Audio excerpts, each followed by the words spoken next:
rise in God your spirit. Open your hymnals to hymn 188. And we'll sing, Come, Come, Whoever You Are. And we'll do it through 3 times, 2 times in a round. And this is my plan. I'm thinking I'm looking at where the people are. There's an empty seat right here in the middle. You're in group 1. And you are all in group 2 when we split up into parts. We'll sing it all together once.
I always wondered who chooses the music here. It isn't me, by the way, because they always choose on my favorites. Thank you.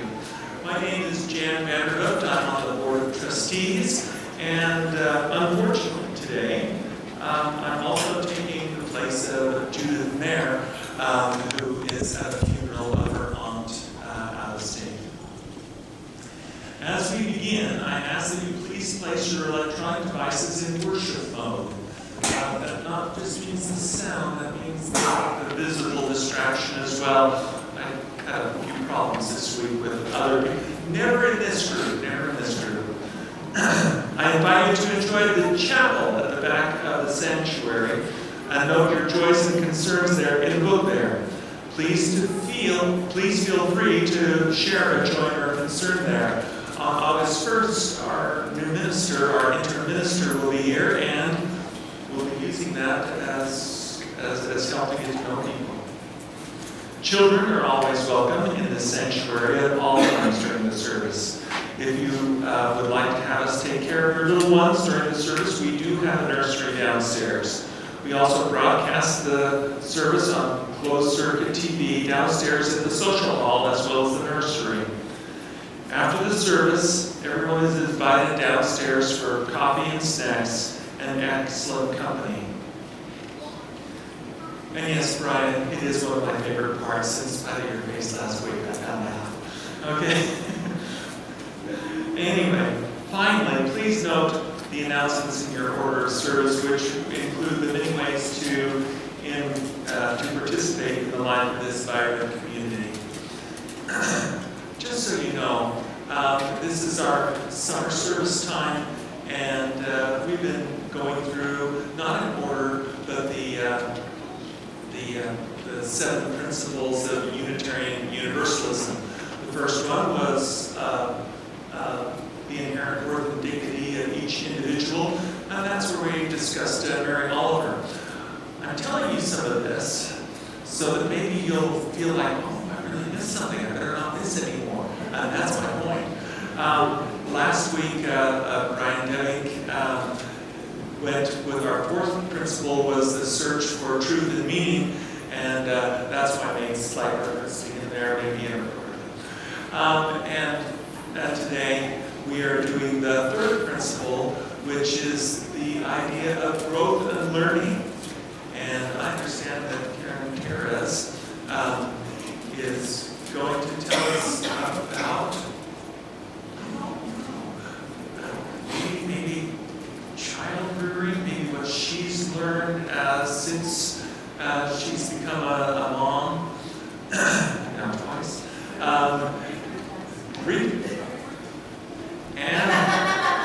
It's been a long time since I've seen her and updated myself.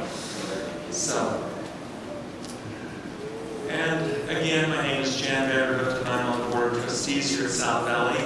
And as I look over the congregation, I'm the only one here today. That's surprising. In the words of Rumi, we always start the service with, "Come, come, whoever you are." That means whether you come with laughter in your heart or tears, you are welcome here.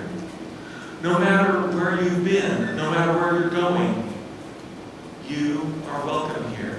No matter what body brought you through the door, no matter who you love, you are welcome here. Whether you believe in God all the time, or some of the time, or none of the time, you are welcome here. If you come here with an open mind, a loving heart, and willing hands, you are welcome here at South Valley Unitarian Universalist Society. And Karen now has opening words for us.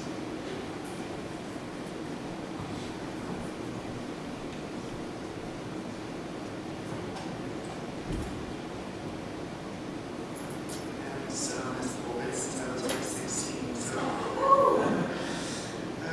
So our opening words today are on Commitment and Action by Emma Goldman. Someday, men and women will rise. They will reach the mountain peak. They will meet big and strong and free, ready to receive, to partake, and to bask in the golden rays of love. What fancy, what imagination, what poetic genius can foresee the potentialities of such a force in the life of women and men? And now we're going to be singing Amazing Grace. It's printed as 206. We're actually going to do 205, which is the more traditional version. Thank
Can you eat it? No, love's kind of like this effervescent thing, but you can change it, right? It's a feeling. Do you know you can feel it? We love each other. Can you feel when someone loves you? Yeah. All right. So this book, I like this book because it kind of shows us. Thank you, Caitlin, so much. I want to talk to you about this. We're going to talk about it outside for sure. Okay? I know. I'm so excited. So we're going to read this book. What's this book called? Yeah. So let's take a look. Am I too loud? Should I move the mic away? Okay. This is by Matt De La Peña. It's called Love. In the beginning, there is light, and two wide-eyed figures standing near the foot of your bed, and the sound of their voices is love.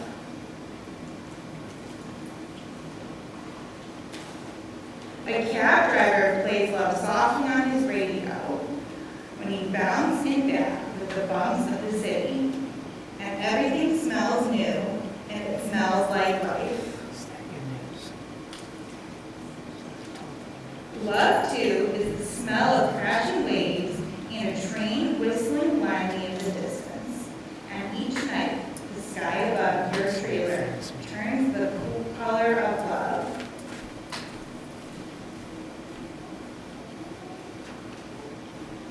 In a crowded concrete park, you toddle toward the summer sprinklers, while older kids skip rope and run up the slide, and soon you are running among them, and the echo of your laughter is love.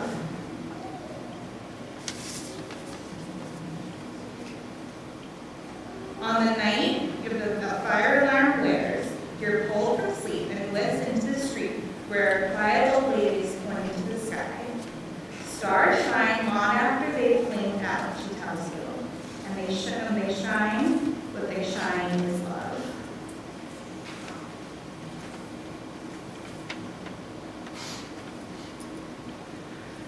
But it's not only the stars that flame out in the summer, it's summers too, and friendships and people.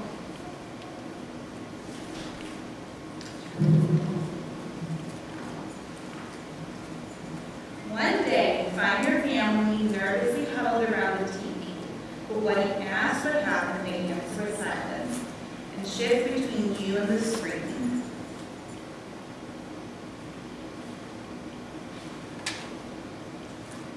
In your dream that night, you are searching for a love that seems lost. You open and close drawers, lift cushions, empty old toy bins, but there is nothing. You wake with a start in the arms of a loved one who bends to your ear and whispers, "It's okay, it's okay, it's love."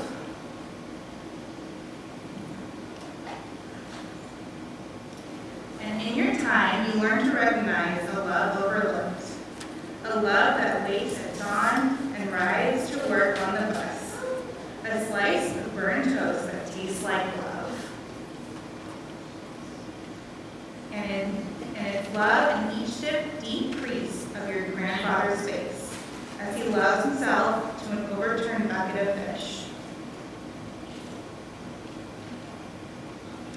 And it's love in the rustling leaves of gnarled trees, lying behind the flower fields. And it's love in the made-up stories your uncles tell in the backyard between wild horseshoe throws. And the man in rags outside the subway station plays love notes that lift into the sky like tiny beacons of light. And the face staring back in the mirror, this too is love. So when the time comes for you to set up on your own, heavy winds will sweep past your building, and great gray clouds will congregate above. Your loved ones will stand there like petals beneath their umbrellas, holding you tight and kissing you and wishing you luck.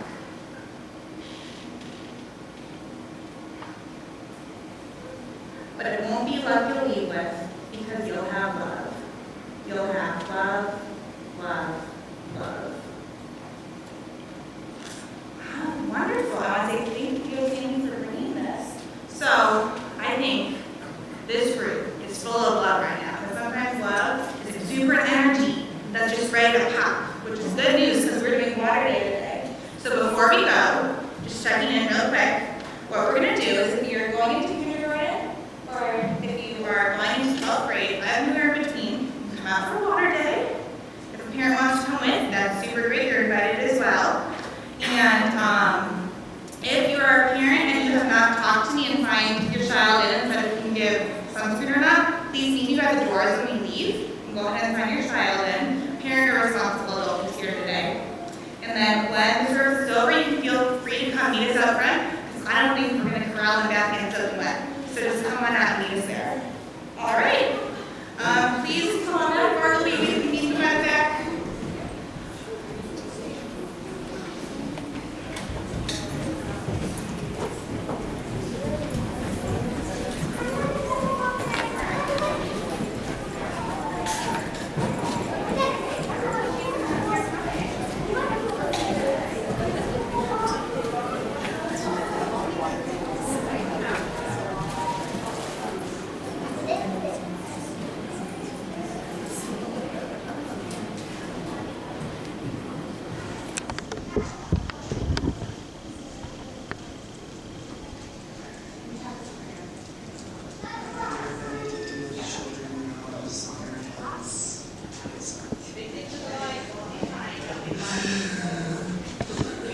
Accept things the way we are.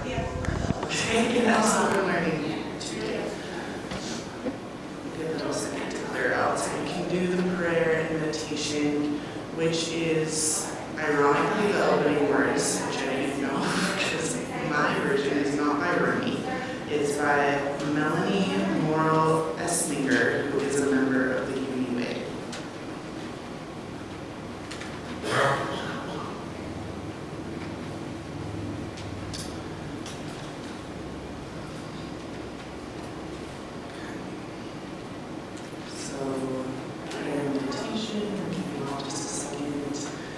Close your eyes, take a couple of deep breaths, let the super intense energy of a bunch of children who are about to get soaking wet move through you.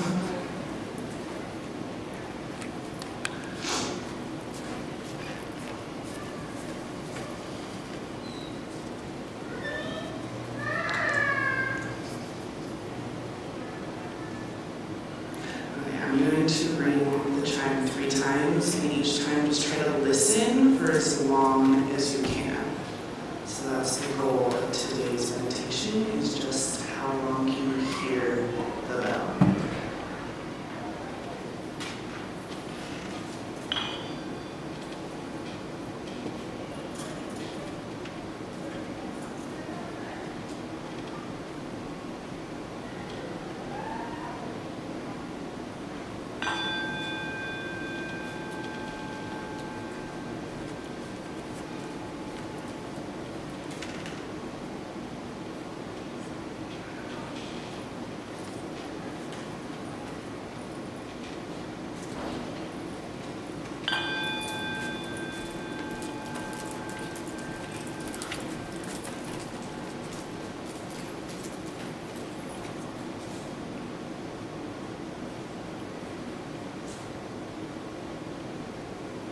Come, come, whoever you are welcome here. No matter your age, your size, the color of your eyes, your hair, your skin, you are welcome here. No matter how you came here, if you came alone or with others, you are welcome here. No matter who you love, or how you speak, or whatever your abilities, you are welcome here. Whether you come with laughter in your heart, or tears in your eyes, you are welcome here. If you come with an open mind, a loving heart,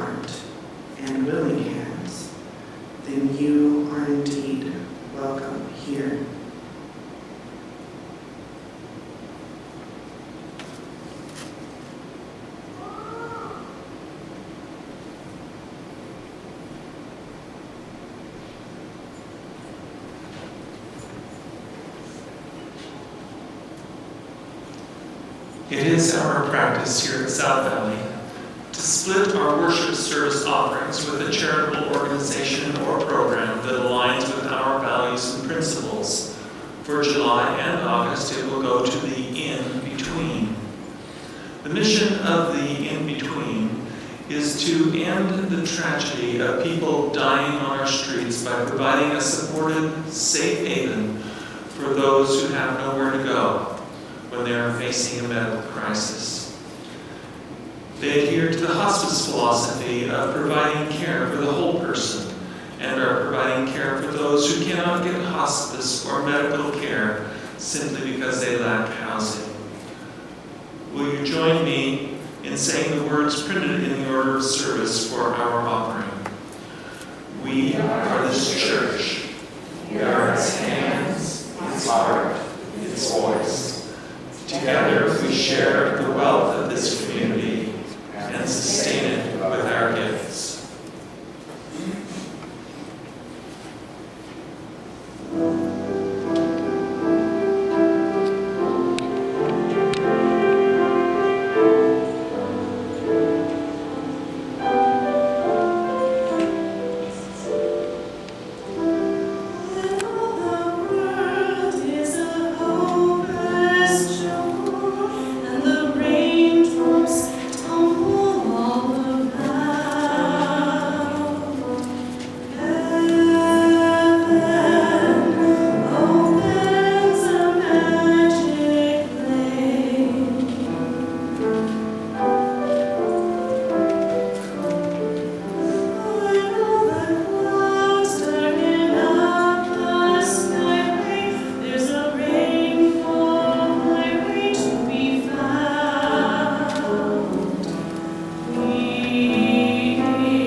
The In-Between and South Valley, thank you for your gifts.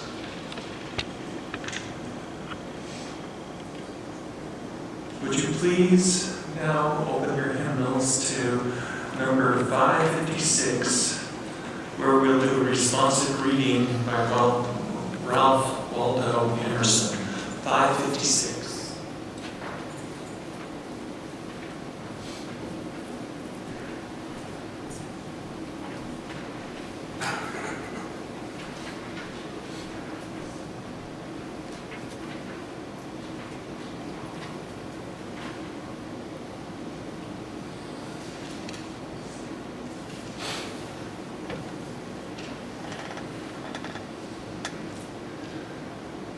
These roses under my window make no difference to former roses or to better ones. They are for what they are. They exist with God today. There is no time to them. There is simply a rose. It is perfect in every moment of its existence. Before a leaf bud has burst, its whole life acts. In the full-blown flower, there is no more. In the leafless root, there is no less. Its nature is satisfied, and satisfies nature in all its life. But we postpone or remember. We do not live in the present, but with reverted eye lament the past, or, heedless of the riches that surround us, stand on tiptoe to foresee the future. We cannot be happy until strong, until we see the nature in the present of time.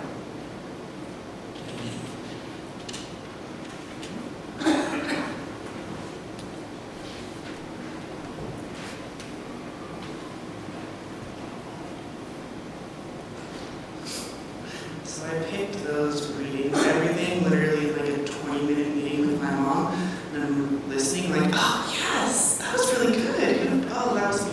I picked that one. So, most of you don't know me, so I guess I'll do an intro. We're having technical difficulties today, so we get to accept that I'm doing it. Because that's my life.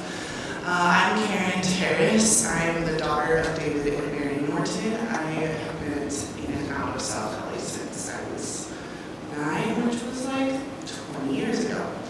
21 years. Time as we talk about roses. So, we all have seen a version of this photograph. I'm sure you've seen this picture of kids holding hands, hugging, playing, and there's one little boy who's ginger hair, red hair, freckles everywhere. Then you've got a super dark African American kid, one with glasses, and maybe one who's in a wheelchair. And they're all laughing and they're all playing, and underneath is something like #kids aren't judgmental, something like that, right? We've all seen some version of this, which is the reason why my music that I chose today was all very childlike. There are songs that I loved singing as a kid, and with the revamp of Aladdin coming out, it had to happen because kids, they're all out there right now. They don't care what time it is. They're dancing and playing in the sprinklers, have no care about whether or not they're getting soaking wet, or, it was the adults that had to remember about sunscreen. These are not things that kids think about. And it also comes down to more than that. Child psychologists have been able to show that if you gave a baby under 18 months old a doll, she doesn't care what color skin the doll has. She doesn't care if the doll's been colored all over, which we can think of as tattoos, right? That she doesn't care about the fact that maybe some of the hair is ripped out or that one of the arms is ripped off. The baby has no concept of judgment. This is something that we learn. We learn this by the time the baby is 3 or 4, depending on how the rest of her life has been, how much her parents and those people who take care of her talk about hair color or skin or disabilities or anything like that will determine whether or not she still plays with that doll. Because if her parents are racist, she's becoming racist. if her parents are teaching her that old man in the wheelchair on the side of the road is dirty and gross and a drug addict, that's what she's going to believe. And it goes even deeper. If she comes from a line of drug addicts and she's worn her whole life, you're an addict, it's in your bloodstream, you're an addict, you have to look at your genetics, you're an addict. By the time she's 18, she's addicted to heroin because she's accepted that that's what part of her story is. So when I got today's theme of acceptance and spiritual growth, I was like, sweet, I'm going to talk about how I was a UU who turned LDS when I was 16. And then I realized that that's not a part of my story anymore, so why do I need to share that with you? It's a tiny little, it's an interesting conversation to have with a cocktail, but it's not like who I am anymore, right? And then I was like, oh, okay, then I'm going to talk about my spiritual awakening and my enlightenment and my home birth and how I birthed my daughter unassisted and how it changed my whole life, and now I'm working with multimillionaire coaches, traveling the world, doing all this stuff. Man, we talk about it all day. Really. It's fascinating, but it's not what I wanted to talk about when it came to acceptance here in this space. Because this space is somewhere that on the outside says love is love. While on the inside, we'll have political conversations, hashtag not my president. So how can you be both? How can you be all conditional, all loving, all accepting individuals who, in the forums of your Facebook page, are spewing hate just because they aren't like you? It's not what we're taught as children. Children are taught all lives matter. In the most simple form of you teach your 3-year-old not to smash bugs. When your kid's over smashing bugs, and you tend to wonder, do I need to bring him to a psychologist? It's not acceptable to smash bugs. Maybe he's just interested in what the inside of a bug looks like. And you saying, no, you're a bad kid. We don't smash bugs, that's bad. You're learning how to be violent. You've now killed his curiosity towards biology. And you might have just stopped the person who's going to find the next cure from cancer from ever pursuing it because you think smashing bugs is developing harmful violent tendencies. He just wanted to see what the inside of a caterpillar looked like. Because it's simple. Humans overcomplicate everything. I have a whole sermon written right here. Not saying any of it. Because I accept that I could be here trying to read a tiny little thing on my screen, but I wouldn't be engaging. I accept that I've done the inner work to the point where I'm able to clearly channel the message needed in this moment instead of having something prepared. I've accepted that most of you are probably like, who is this lady and is it been 20 minutes yet? Because when you truly accept something, you're totally detached from it. There's a mantra that I use a lot, which is, I know who I am, I know what I am, I know how I serve, and I know who you are, I know what you are, and I know how you serve. So I can listen to President Trump and not cringe, because I can accept that that's the story that he has, that's who he is. He's doing certain things that once you get below the combustibility, Mr. Chemistry teacher over here, the volatility, maybe is a better word, of what he says and how he speaks, you can see things like more prostitute rings have been broken up during the Trump administration than any other administration. You can see these things that it took him shining ultra neon black light on for us to see, oh my God, look at all these loopholes in our democracy. How is he not being, instead of being, we need to impeach him immediately, he's shining these lights, these ways that only he can do it. And so I can accept him. I don't have to agree with him. That's not what I'm saying. But I can accept him. It's the same thing as those people when I was 16 who pretty much said, oh, you're going back to the LDS church? I just came from there. You are going to be like them. Bye-bye, see you later, don't let the door hit you on your way out. And now I'm being ostracized from the one place that on the outside says, you are welcome here, no matter what. Just because it was Utah. Just because there's this political landscape here. Same reason why I can say, you know what, I don't really care what you do behind closed doors, I just don't want to pay for it. Oh, so you're a libertarian, you're not a Democrat? Okay, yeah, you're also not welcome here. There's all these things that are written in come whoever you are, that we say, have it posted on the outside of the church, and yet, we then create that as our criteria. Oh, you don't do this, then no, you're not welcome. Oh, you're like that, no, you're not welcome here. And now we're no longer accepting. Now we're wondering why are people leaving the congregation so quickly? Because they're not hitting all the check marks. We're not accepting who they are, where they are, how they serve. We're just thinking, what can we get out of them? Oh, that's a lot of work to do with that person. We're just going to let them fall away. It doesn't matter. And I say this about acceptance and childlike understanding for the simple fact that we learn the most when we observe our children and the children in our lives. We're able to see that they don't have these judgments, they don't have these stories, they don't have all these reasons, because we as adults like to justify our actions. Oh, well, because this happened to me, then I get to treat this person this way. Instead, how would we teach our kids? We would say, oh, honey, it's okay. They're just being who they are.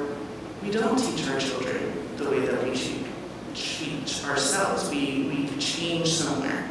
And I can't tell you if that's during puberty, if that's during your first majorly traumatic experience, whether it's when you get married or when you have kids, but there's a certain point where all of a sudden the stories that happen to you become your identity, and you stay rooted and bunkered down in your space, surrounding yourself with people who sound like you, act like you, talk like you, to be like, see, I'm right, you're wrong, look at all these people who say I'm right.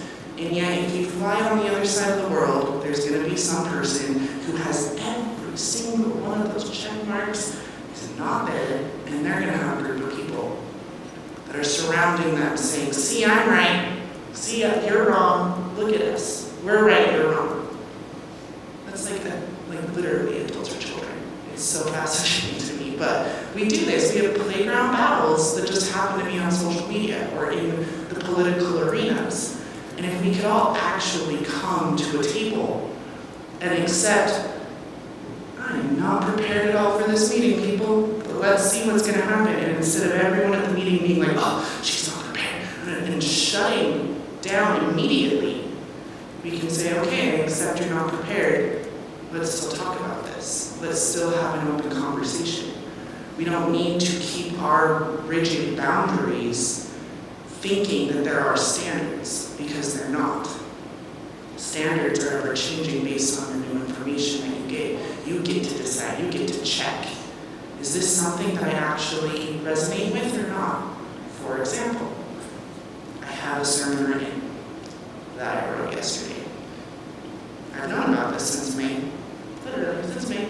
Talked to Bob, told who was doing it, super on top of it, planned the thing with my mom last week, like I said, and hadn't written a word as of last night. Instead, yesterday, I hung out with my kids, I took a nap, I went to sushi, had some great playtime with my husband, and didn't care at all that my sermon wasn't written until the kids were in bed. And then all of a sudden, all the voices, all the anxiety, all the you need to write your sermon, you need to, oh my God, what is it going to look like? You're going to look so unprepared. You can't look unprepared, you're going to embarrass your family. What are you going to do? This is and then I said, oh yeah, anxiety attack. I remember those things. Do I accept that I'm having an anxiety attack right now? Or do I get to change that in this moment, right now? So that's what I mean by standards and boundaries can change, because the millisecond before my standard and boundary was, you're having a freaking panic attack, okay, let's go, you know how this plays out. But I was able to stop and say, no, I don't accept that as my truth. The truth is that I don't care if I look prepared. The truth is that I've done enough inner work that whatever I need to say is going to come out, it's going to be flawless, it's going to be potent, it's going to be activated. I get to have the rest of my night off. I get to come and say whatever I want and maybe not care what people think. 10 years ago, this was not my truth. I cared so much about what people thought. So much. But I get to change that. And that's my challenge to all of you is, do you accept where you're at, or is it a story your parents taught you? Is it a story you've now taken on just to be accepted in this space? Because we might move from our family tribe to our social tribe to our marriage tribe, but we're still always trying to stay in the tribe. And I would challenge you to just accept who you are, and those people who come along your path, to accept them as they are, what they are, how they serve. And then choose whether or not they're going to be someone who's in your path for a long time, or if you're just going to say, okay, see you later. I'm walking this way, you're walking that way. Peace. Have a good journey, have a good trip, without any ill will, without any hate, without any of the things that we teach our children to do. Because a baby is born and plays with a doll no matter what it looks like.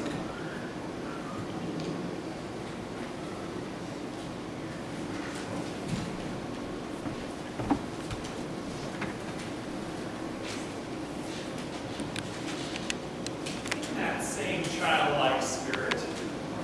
Don't open your hymnals. It happens to be on 188, or no, What does that mean? what? What does that mean?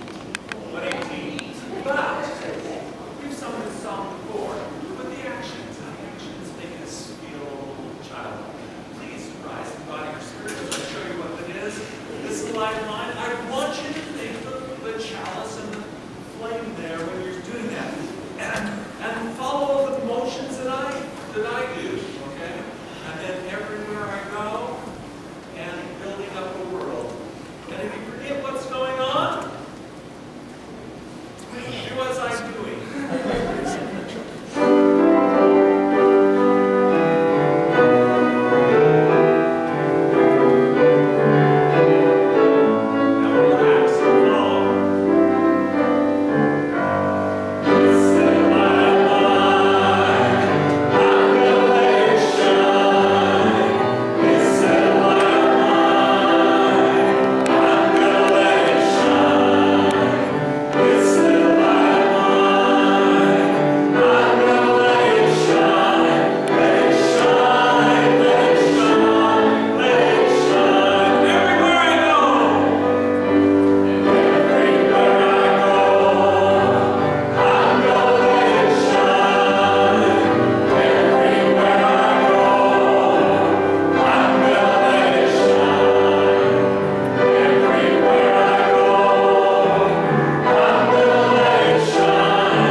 So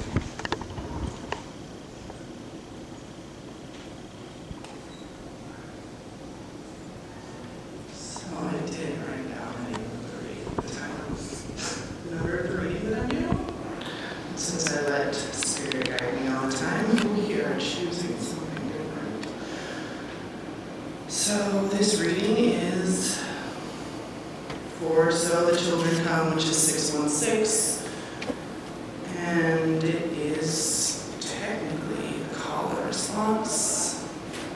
Do you guys want to call and response it real quick? I mean, just accept that this is how it's going to end and move on with your Sunday. So 616, For So the Children Come. Because I wrote down the name of the reading, but not the number. I can't find it.